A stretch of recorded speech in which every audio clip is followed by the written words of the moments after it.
Salam damai dan sejahtera di dalam nama Tuhan Yesus Kristus. Kiranya Tuhan menolong dan menyertai kita sepanjang hari ini. Topik yang akan kita pelajari, diskusikan, dan renungkan mengenai penginjilan kontekstual. Penginjilan merupakan upaya yang teratur dan sistematis untuk memberitakan Injil Yesus Kristus. Intinya berbicara mengenai pribadi dan karya Kristus. Penginjilan dapat dilakukan secara pribadi dan secara kelompok, bahkan dapat dilakukan secara komunal, langsung di depan banyak orang, atau dari rumah ke rumah, atau secara pribadi. Dapat dilakukan setiap waktu dan setiap saat dengan media apapun. Penggunaan traktat, media sosial, media cetak, media elektronik. Bahkan yang lebih penting adalah langsung membicarakan tentang berita Injil Yesus Kristus kepada banyak orang. Kita bersyukur karena berita Injil itu sampai kepada kita. Tuhan mengutus para misionari ke seluruh dunia. Itu sudah terjadi sejak Kisah Para Rasul pasal 2, di mana pekerjaan Roh Kudus dinyatakan dan para rasul, para murid, orang-orang Kristen pada abad pertama dengan kuat kuasa Roh Kudus di dalam kasih dan kebenarannya pergi memberitakan Injil Yesus Kristus. Dan sampailah tiba waktunya ke tempat kita masing-masing. Secara tradisi kita mendengar berita Injil dari keluarga kita, dari orang tua kita, dari gereja kita. Secara pribadi kita mendengarkan berita Injil melalui firman Tuhan yang kita baca, kebaktian-kebaktian kebangunan rohani yang kita ikuti, buku-buku yang kita pelajari, bahkan traktat-traktat yang kita terima. Kita bersyukur dengan media sosial dan media elektronik, berita Injil semakin masif, terarah dan terstruktur di seluruh dunia. Sehingga setiap orang dapat mendengarkan berita Injil Yesus Kristus. Walaupun kita sadar dan kita tahu bahwa tidak semua orang akan menerima dan mengakui, bahkan dengan penuh sukacita menyambut berita Injil. Karena memang ada orang-orang yang dipilih Tuhan sejak semula dan ada orang-orang yang tidak dipilih Tuhan sejak semula. Itu akan ketahuan setelah semuanya berakhir. Entah berakhirnya hidup orang-orang yang mendengar berita Injil atau berakhirnya zaman ini. Kita bersyukur kepada Tuhan karena karunia memberitakan Injil bukan hanya untuk hamba-hamba Tuhan, para pendeta, para misionari, para penginjil, bahkan bukan hanya untuk mereka yang studi teologi, studi misi di sekolah-sekolah teologi atau di kampus-kampus Kristen. Pengutusan Tuhan atas kita karena kita memang dikaruniakan karunia untuk memberitakan Injil. Yang menjadi persoalan ialah bagaimana tiap-tiap orang Kristen memberitakan Injil Yesus Kristus secara pribadi, secara kelompok, atau di depan publik. Tentu perlu pemahaman dan pengertian yang mendalam dan mendasar. Di dalam surat Paulus kepada jemaatnya di Korintus, 1 Korintus pasal 9 ayat 19 sampai 27. Dituliskan firman Tuhan ini untuk kita baca dan renungkan. Bagaimana sikap dan tindakan kita seharusnya dalam pemberitaan Injil, agar kita sungguh-sungguh menerapkannya dengan benar dan baik adanya. Mari kita membuka Alkitab dan membaca firman Tuhan ini. 1 Korintus 9 ayat 19 sampai 27. Sungguh pun aku bebas terhadap semua orang, aku menjadikan diriku hamba dari semua orang, supaya aku boleh memenangkan sebanyak mungkin orang. Demikianlah bagi orang Yahudi, aku menjadi seperti orang Yahudi, supaya aku memenangkan orang-orang Yahudi.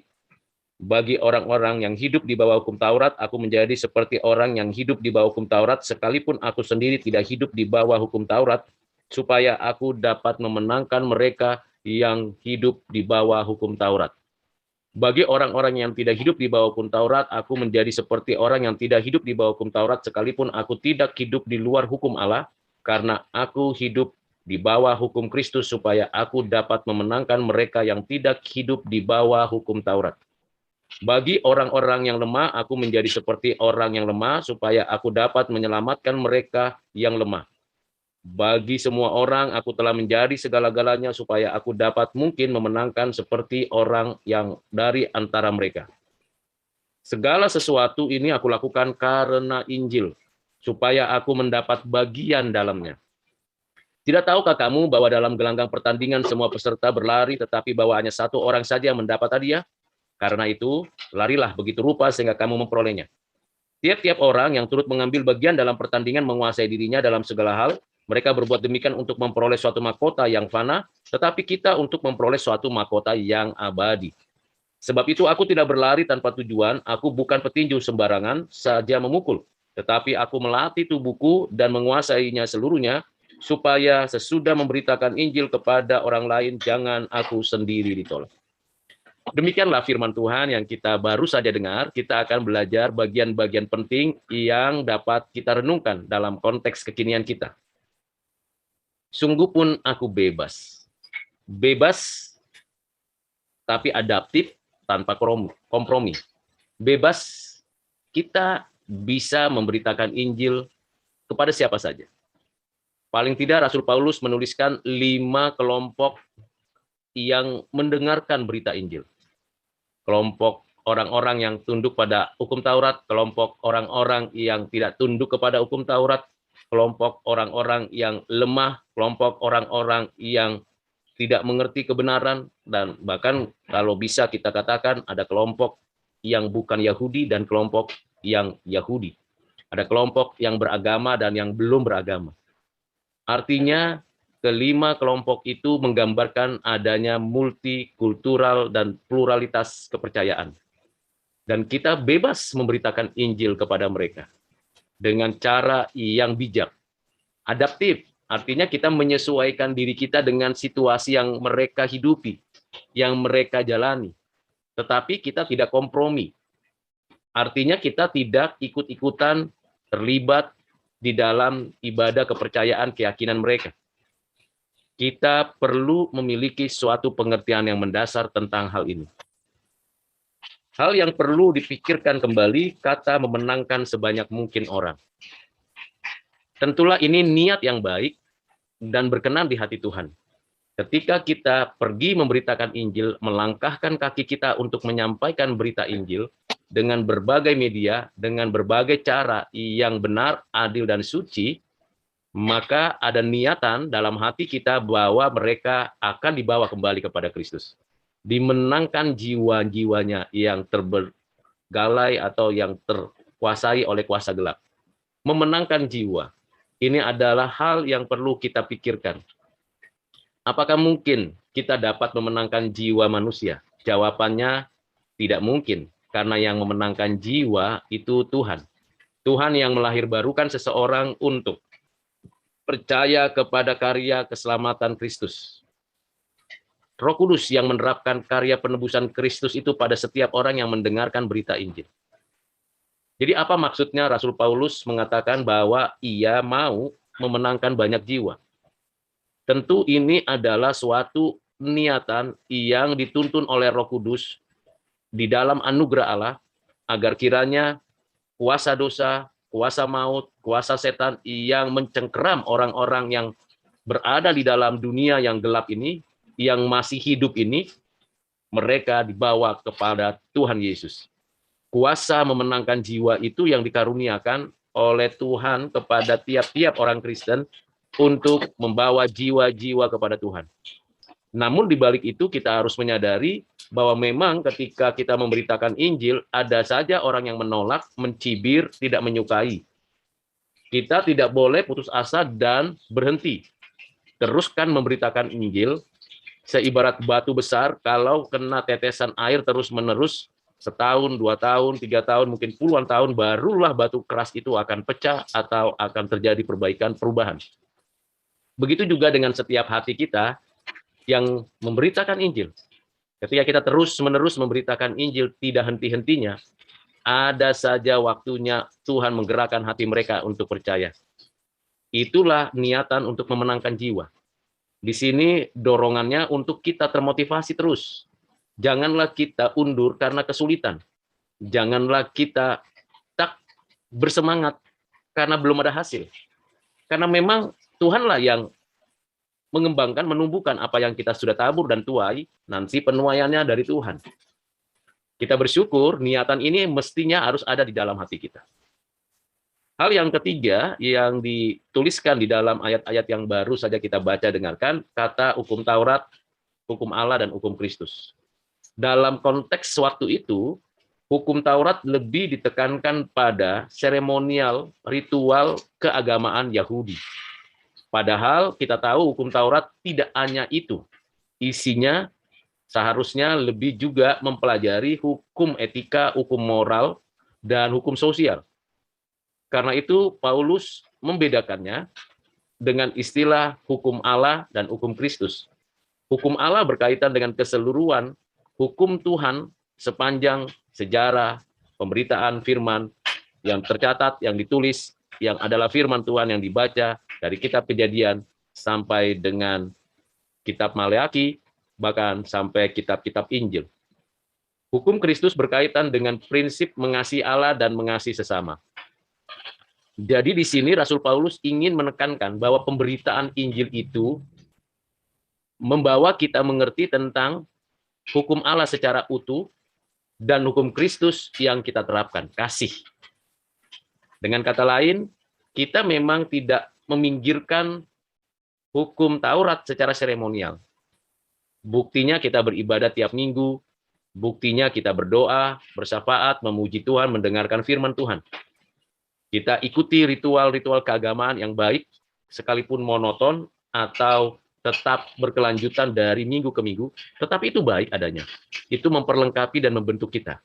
Tetapi tidak hanya itu, ada hukum Allah yang menyatakan kebenaran-kebenaran Allah, kasih Allah, moralitas Allah, yang tentunya sudah diungkapkan Kristus melalui khotbah di atas bukit.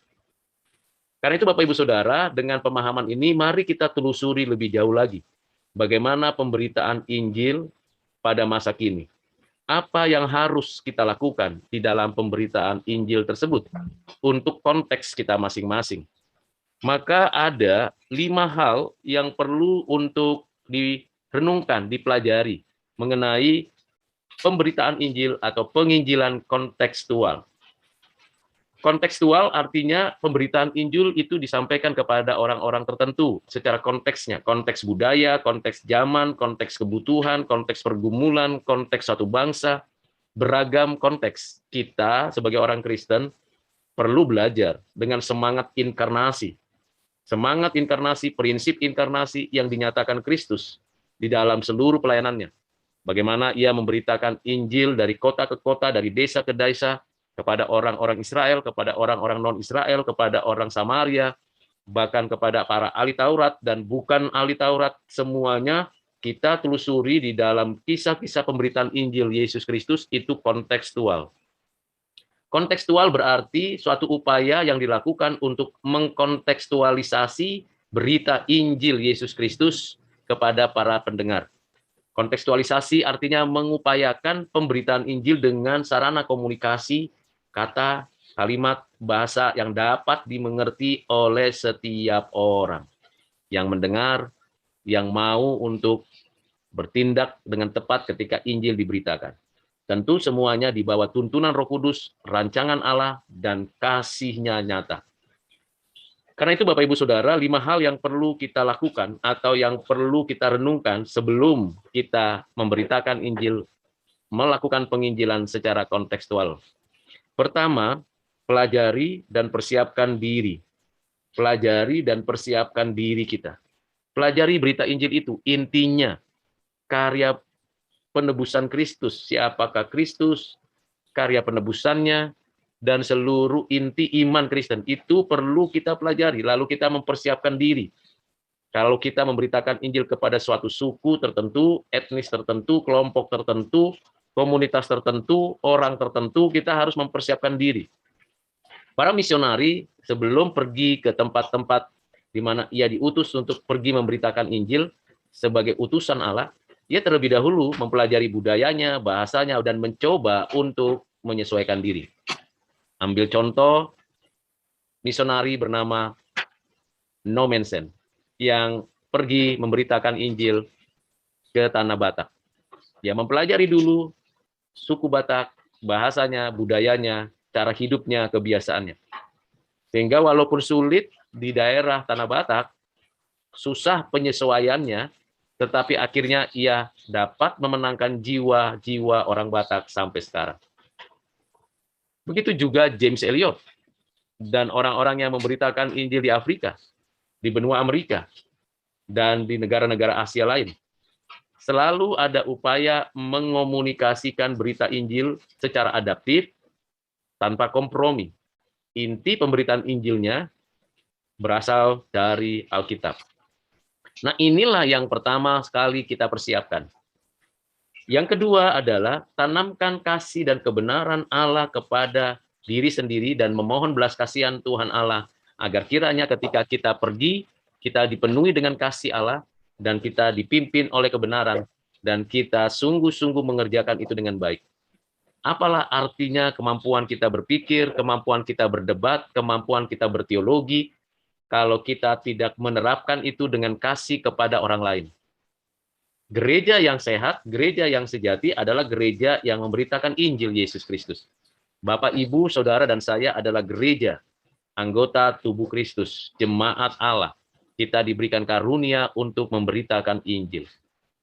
Itulah sebabnya bagian kedua ini perlu kita renungkan. Apakah kita sudah dipenuhi dengan cinta kasih dan kebenaran Allah?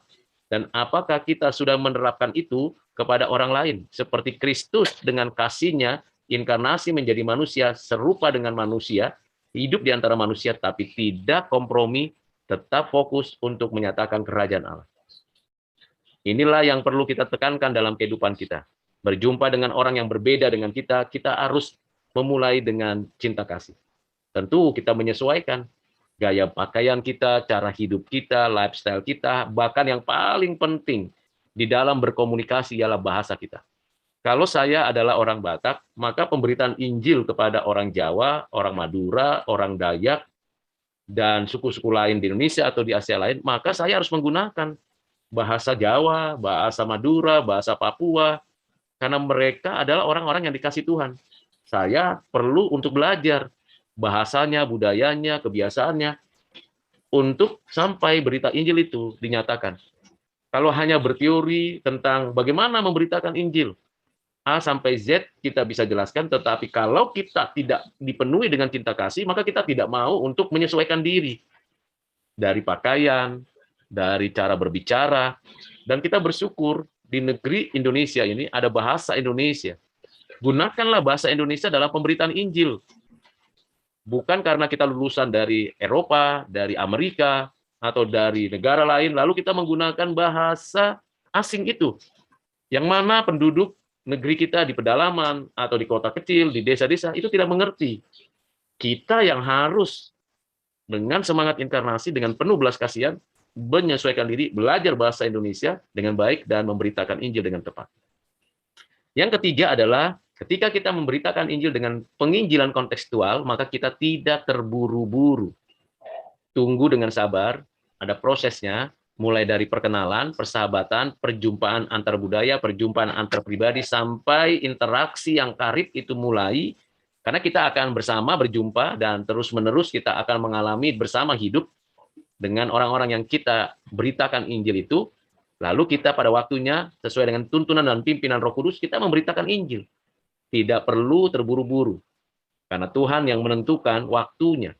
Kita sudah persiapkan, tapi jangan terburu-buru, sehingga hasilnya nanti dapat merugikan. Karena itu, Bapak Ibu Saudara, persiapkan diri, persiapkan waktu. Dan waktu yang ada pasti cukup. Kita tidak bisa mendesain dengan kekuatan kemampuan kita. Tapi kita berserah kepada Tuhan, kiranya waktu yang disediakan untuk memberitakan Injil itu benar-benar cukup adanya. Ada waktunya Tuhan untuk kita berkarya, menyatakan kehendak Allah. Yang keempat adalah fokus pada Injil itu sendiri. Kita tidak fokus pada hal-hal lain yang tentunya itu menjadi suplemen saja. Misalnya kesehatan kita, kondisi di lapangan, di tempat di mana kita memberitakan Injil. Kita fokus pada pemberitaan Injil. Kita fokus pada isi Injil. Karena itu perlu kita untuk terus belajar firman Tuhan. Terus kita menggali kebenaran firman, membaca banyak referensi buku, artikel, bahkan mendengar kesaksian-kesaksian orang untuk kita makin fokus memberitakan Injil. Selanjutnya, yang kelima, yang terakhir ialah bagaimana kita menebus budaya di mana kita berada dalam pemberitaan Injil. Ini prosesnya jauh lebih panjang, jauh lebih tidak mudah, karena ini berkaitan dengan identitas dari satu orang, satu kelompok, satu komunitas, satu etnis. Karena itu, Bapak, Ibu, Saudara yang kasih dalam Kristus, kita harus hati-hati untuk menjelaskan tentang hal mana yang boleh dan hal mana yang tidak boleh di dalam konstruksi menebus budaya. Dengan demikian, Bapak, Ibu, pengertian-pengertian tentang penginjilan kontekstual secara singkat dapat terus-menerus kita memperlengkapi diri. Dan tentunya ada isu-isu yang perlu kita pikirkan berkaitan dengan pengorbanan, kebutuhan Injil, dan penyelesaian tuntas semua tugas pelayanan yang kita kerjakan. Kiranya Bapak, Ibu, Saudara yang sudah mendengarkan video ini dapat menerapkan pemberitaan Injil dengan benar, dengan baik, dengan penuh cinta kasih, dan kita bersyukur untuk semuanya itu. Kiranya Tuhan dimuliakan, kita makin meninggikan namanya, dan nama Tuhan Yesus diproklamasikan di mana saja. Tuhan Yesus memberkati Bapak, Ibu, Saudara sekalian. Amin.